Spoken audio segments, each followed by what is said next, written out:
The most painful thing about iRacing is you can buy content and not be able to use it. So on top of the yearly membership fee, or monthly if you pay for it, and that way it's more expensive, you also rent the content, the tracks and the cars, and at any time they can be taken away from you in order to be improved, or new stuff comes up, or they just get removed from the service. You rent it, you don't own it. Some content you can buy, it's brand new and it doesn't get used at all. And today we're going to look at the top 3 worst purchases for iRacing that I've ever made. So we'll go as far as saying I've been pretty lucky in this regard. Other guys, for instance, have bought the Brazilian stock car brand new the first week it came out, and it died. It's a relatively new car, a couple of years ago now, but that was a really harsh case with it. The only one, and we'll jump straight into it, under cars for me, that turned out to be no good, is the Dallara IR01.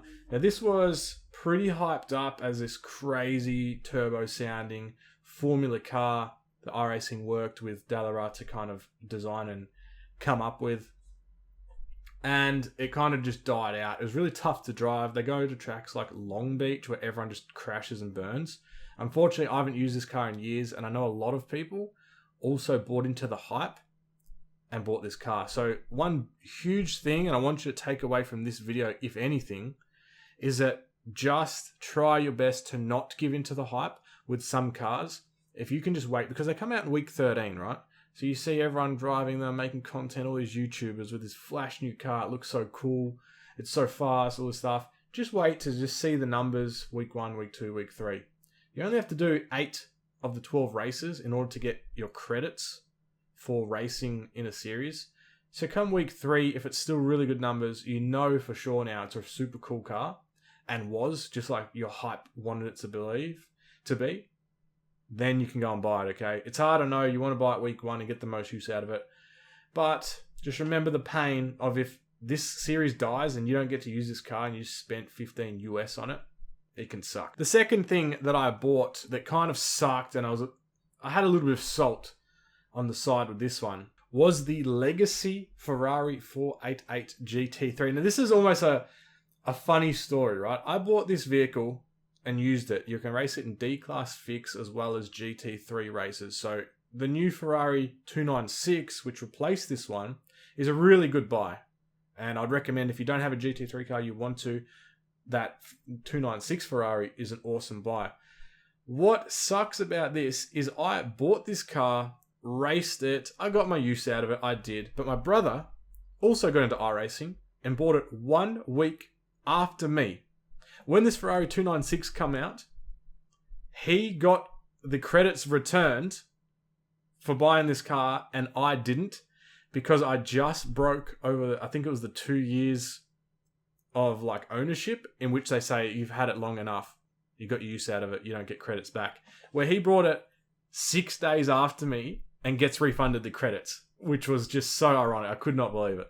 And finally, moving on to number 3, it's almost like the story repeats itself with stuff getting taken away from me. I did a race the other day on Virginia International Raceway in the Porsches. It's a pretty chaotic race. You can click there to go and check that out. Here it is. I bought this track. It was super cool. I thought it was unique. And it is. It's got rolling hills and grass either side. So it's got these super fast sections. Pretty cutthroat track. The same idea, but maybe not as so harsh as the Ferrari, is I bought this track and then it becomes a free circuit on iRacing. So I paid for it and now you all get it for free. So try it out. If you see a race here, or if you want to cut some hot laps and you've never been on it, it's not the most super popular track, which is why I think they made it free. I'll try it out. But it sucks, because just know every time you drive it, I got slugged to pay for it. Now, I mentioned at the start of the video that some people got done even more hardcore than me, and I hear you, I know it sucks. For example, if any of you guys are familiar with the Brazilian stock car, like I mentioned at the start, really harsh scenario with that. Soon after as well was the W12, the Formula 1 car. So many people bought it because iRacing finally got the rights to an actual Formula 1 team car. It was this amazing thing. The racing was pretty difficult. It thins out, just like real Formula 1, funnily enough. So it's not like, D-Class GT4s, you're banging doors the whole way. It's super fun. The W12 doesn't do that. You can only race it if you're in your A-Class, and it's actually quite tough. when it comes to it. So a lot of people really just don't use that vehicle anymore, even though they paid full price for it.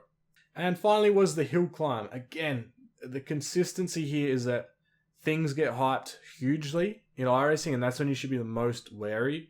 So the hill climb got added, and you can't actually race on it. From what I've read, because I don't own it, and I knew when I've seen it, I'm like, it's really cool that people who have this hill climb and can do timed events.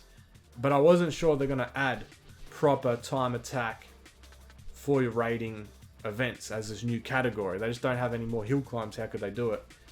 And until they add more hill climbs and make it an event, it's kind of just not a gimmicky buy, because it's actually pretty cool. People got a lot of time out of it, and there is someone's probably already started typing in the comments that there is actually an event that you can go against each other in time attack, but I've never seen it.